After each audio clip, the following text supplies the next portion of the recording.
Hi everyone, welcome back to my creative ego. So I have another really quick Tuesday morning haul. So I thought maybe I would drop by Tuesday morning and see if they had anything that they put out that was new. And sure enough, there was nothing new and it was really slim pickings. So you know, when you go to a store and you traveled all the way there, you kind of justify it by finding things to buy. So this is what I picked up. It's only a handful of things, but I thought that this was really neat. I haven't seen this in my store, and I'm thinking it might be a return because as you can see, there is some, I don't know what to say, maybe gunk on here. So I went ahead and washed that all out. And I just wanted to show you guys a really quick tutorial because this was so super fun. Like, I was using this all night and I thought it was really cool. So all you do is you take these two pieces, I'm going to call them like half circles, and you just literally just wrap your yarn across it. And believe me, I have so much yarn. I think I've had this yarn for maybe 5 years or so, and it never ever gets used up. So I'm happy to invest in this product so that I can finally use all my yarn. So what you do is you just literally wrap it around this half circle, and the more yarn that you wrap around this, the fluffier your little pom-pom will be. So that's what you do, and when you get to the point where you've had enough of the wrapping and you figure that it's pretty much good, all you do is you take it and then you close it, and then you're going to snip this piece off right here, and then you're going to do the exact same thing to the other side.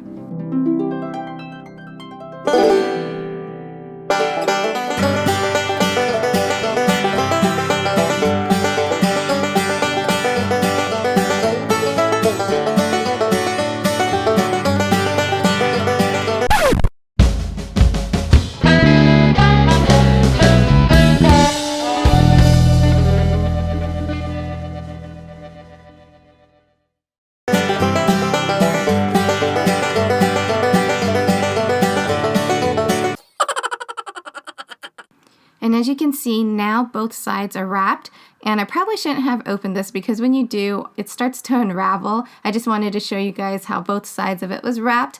And I don't know, so this part, you're basically going to take your scissors and you're going to cut across. I would liken it maybe, because you guys know that I love to cook and I love to eat, kind of like deveining a shrimp, kind of. I don't know. It's a funny analogy, right? So you basically just cut the ends right here, as you can see. And then you do the same thing on the other side. And so when you're finished with all of that, you're just going to kind of take another piece of yarn and you're going to go through the middle of this. So you're going to go through the middle and you're going to really tie it as tight as you can. And then you're going to, I don't know, I double tie mine. So that's what I did. And then you pull the two pieces apart. So you take the top and bottom half and you pull it apart, and then you get this little pom-pom. And of course, it's going to need a little bit of a haircut because, you know, as you can see, some pieces are out of place. So you just, you know, trim it a little bit here and there. And then you get this really cute, fluffy pom-pom. And it actually comes in 3 different sizes. So you get a large, medium, and a small. And I really like this. I'm thinking maybe like Christmas presents, and I guess you can kind of put these together and build maybe like a snowman for Christmas. I think it'd be really cute to wrap presents with as well. And if you got yellow yarn, you could probably make little spring chicks. And I know it's not a guitar, and you're not supposed to pluck this, but when you do, this is what happens. And if you're an advanced level pom-pom maker and you want to give us some tips and tricks on how to get this all to stay, feel free to leave it in the comments down below. And yeah, I think it's really cute. I like it. I mean, for what it is, $3.99, you get 3 different sizes. I think it's a really great deal.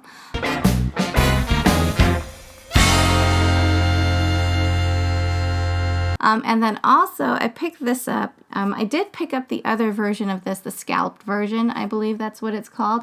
And I was wondering, why is this $1 more? And then I opened it and figured out that it's because you can actually use different size papers with this one. So I think the one previous was like a 12 by 12. So I already did a tutorial on that one, so I'll go ahead and post it either in the description box down below or somewhere up here on this page. So I'm just going to do a really quick recap on this one. So this is actually an adjustable ruler. So depending on the size of your paper, you can use a 12 by 12, a 10 by 10, an 8 by 8, and a 6 by 6. So you just actually just shorten the ruler, and it kind of tells you which ones you need to. So it's A, B, C, D. I believe there's 4 pieces to this.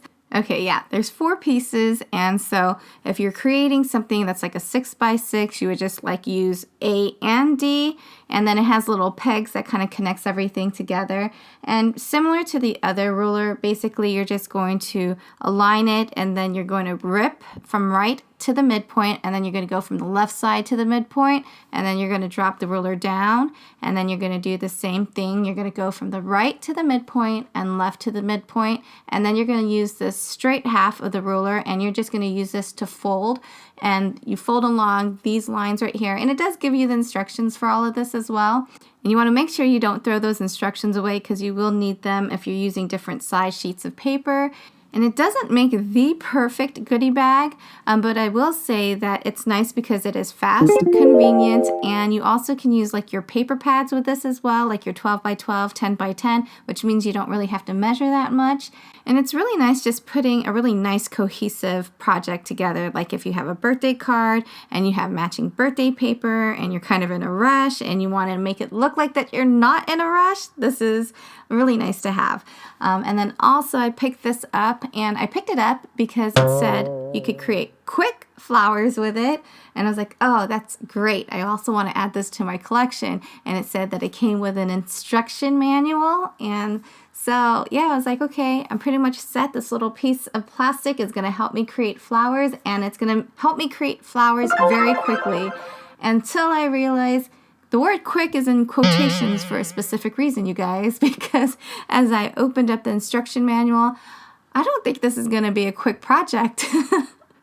Normally, I would do a tutorial on this, but, you know, at night when you're looking at all of this, you're kind of like, maybe some other time. And you all know how much I love my donuts, but even if this was glazed with sprinkles on top, it still wouldn't be enough for me to start working on this at night. So this project is going to have to be put on hold for now. And then the other thing that I picked up was this for the quilling strips. And then basically it's just kind of like a measurement guide. And I think on the 5 and 6, I only used like half of a quilling strip. And then I had a new subby ask me, how do you take all of these quilling strips out without getting them all tangled? And I gotta tell you, I don't really know. I didn't really think about it either until now. So this is kind of what I came up with. I'm not sure if it's going to bend the paper later on, but basically, oh, and I should say that last time on my last video, I said that there was 2 colors to this pack. No, there's actually 4. There's 2 shades of mint and 2 shades of orange. And what I did was, for these straight strips like this, it's so super simple. I just put a little paper clip and it does not get tangled. But when you get to these really elaborate type strips where you have like the little petals and other stuff like that, it gets tangled even with a paper clip. So this is basically what I did. I just kind of like collected all the same quilling strips together, and then I put a paper clip on it just to kind of keep it together, so that way if I threw them in a drawer, I wouldn't have to kind of look through 10 million strips of paper. It would just be like, pick up a paper clip and you can find what you're looking for type deal. But I don't think that's probably not a really good organizational method for this. So wonderful crafting community, anyone who does quilling or anyone who has a great idea on how to organize all these really fragile quilling strips, please comment down below and let us know how you guys store your quilling strips. Yeah, that would be really helpful, because I only have like 2 packs and I can imagine all these getting really tangled and really bent.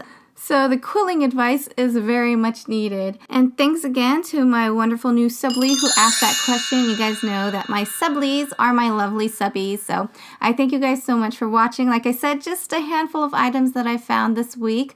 But I don't know, sometimes when you like pass by the store, you're like, let me take a peek inside. Maybe, just maybe something's new. But that's going to do it for today's video. I thank you guys so much for watching, and I hope you all have a wonderful day and happy crafting. And roll on down to my newest videos by hitting subscribe.